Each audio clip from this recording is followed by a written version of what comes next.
This is one of the countries that supports Ukraine the most. For that we're grateful. And we do not forget the good actions of the good people who have helped us.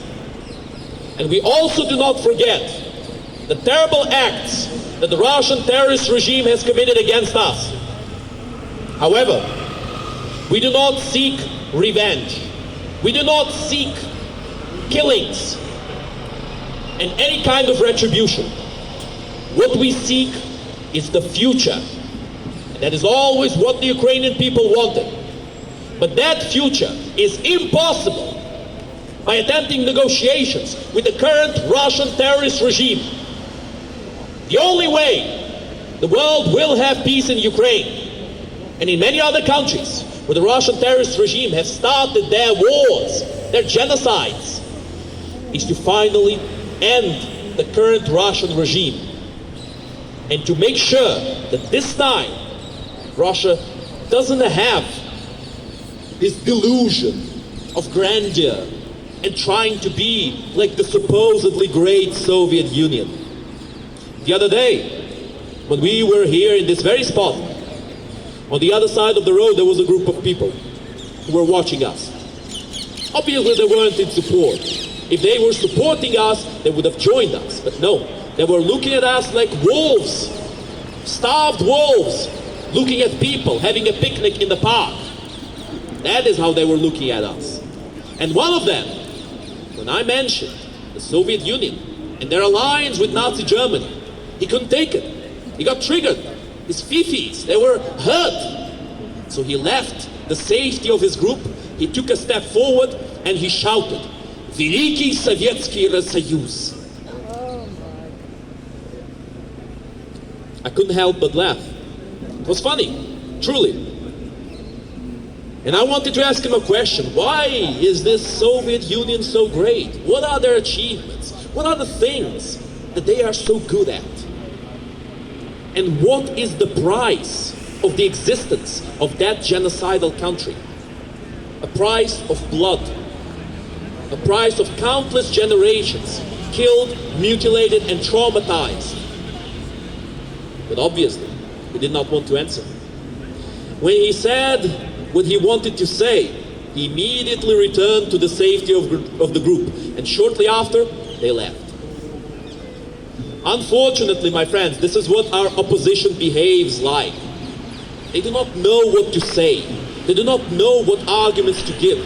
They can't justify their opinions, but somehow they feel really, really strongly about those opinions, and that's a red flag. There's nothing wrong with emotions. Every single human being has emotions. Emotions is what makes us what we are. However, my friends, we must not allow our emotions control our reasoning.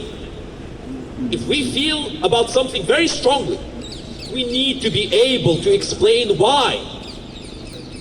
Or else we fall into propaganda. And that is exactly what our opposition has fallen for.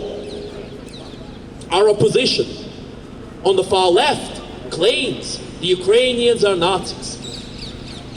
Prigozhin himself said that he was fighting the Ukrainians for years, and he still couldn't find these imaginary Nazis the Russian terrorist regime was talking about for so long. And Prigozhin was one of the most immersed individuals in this war. He was the only individual who was making gains for the Russian army on the field.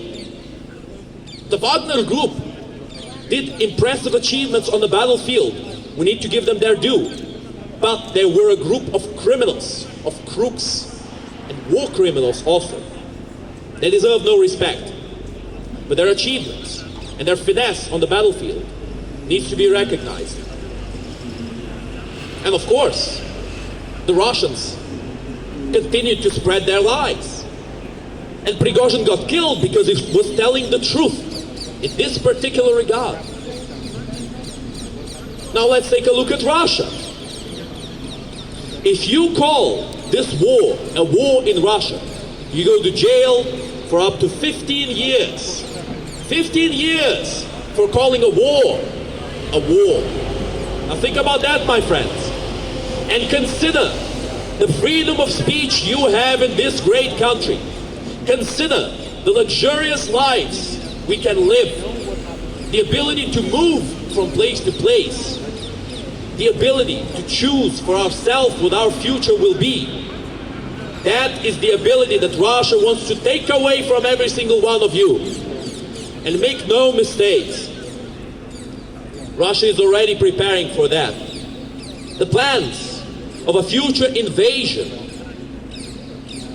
of the Baltic countries has already been traced. We already have some of those leaked plans, my friends. But not only that, there's been a piece of legislation passed lately that every single piece of land held by the Soviet Union and by the Russian Empire in the past, Russia has a claim to it. Truly insane. But the Russian terrorist regime is that same insanity, that embodiment of insanity that we thought we had eliminated. We thought it was left in the past with the Soviet Union and with Nazi Germany. But no, that insanity is alive and well, and it wants to come back right now. And the only thing that could stop it is us. As the saying goes, the saving of the drowning is a job for the hands of the drowning. It's a Ukrainian saying, of course. And that is what we need to understand, my friends. We need to act. We need to take initiative back from these terrorist regimes of Russia, Iran, and North Korea. We need to take back initiative from terrorist organizations and these proxies, such as Hezbollah, Hamas, and the Houthis. These individuals that use every single possibility to attack the peaceful populations around them. The Russians have done that ever since the genesis of the Muscovite state. With Peter the Not So Great, when he changed the name of Muscovy to Russia, when he appropriated the name of the Kievan Rus, the origins of Ukraine, and partially also of Russia. Although very few regions of Russia were part of the Kievan Rus, its heartland was in Ukraine. And that is the meaning of the word Ukraine, Ukraina, within the countries, the heartland, the center. That is what the Russians cannot admit. That is what the Russians refuse and deny with their every breath. Because if they admit it, if they admit that they were wrong and they were lying, then every single part of their existence throughout millennia of their history has been a lie. It will be painful, but it needs to be done.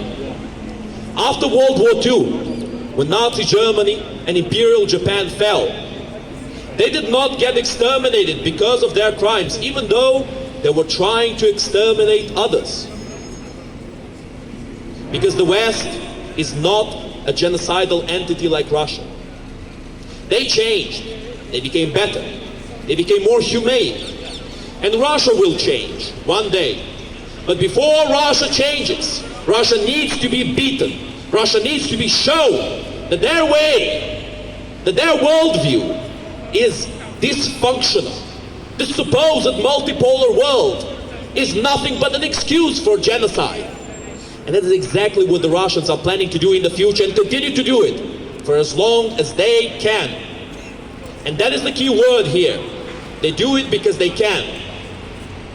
But if they know that there's going to be consequences, they will do it no longer.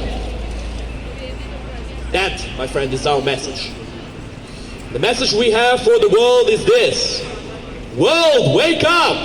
World, wake up! World, wake up! World, wake up! World, wake up! World, wake up! Russia is a terrorist state! Russia is the terrorist state! Russia is a terrorist state! Russia is the terrorist state! Russia is a terrorist state! Russia is the terrorist state! More sanctions on Russia! More sanctions on Russia! More sanctions on Russia! More sanctions on Russia! More sanctions on Russia! More sanctions on Russia! Seize Russian assets! Seize Russian assets! Seize Russian assets! Seize Russian assets! Seize Russian assets! Stop Putin, stop the war. Stop Putin, stop the war. Stop Putin, stop the war. Stop Putin, stop the war. Stop Putin, stop the war. Stop Putin, stop the war. Although Putin is the most important piece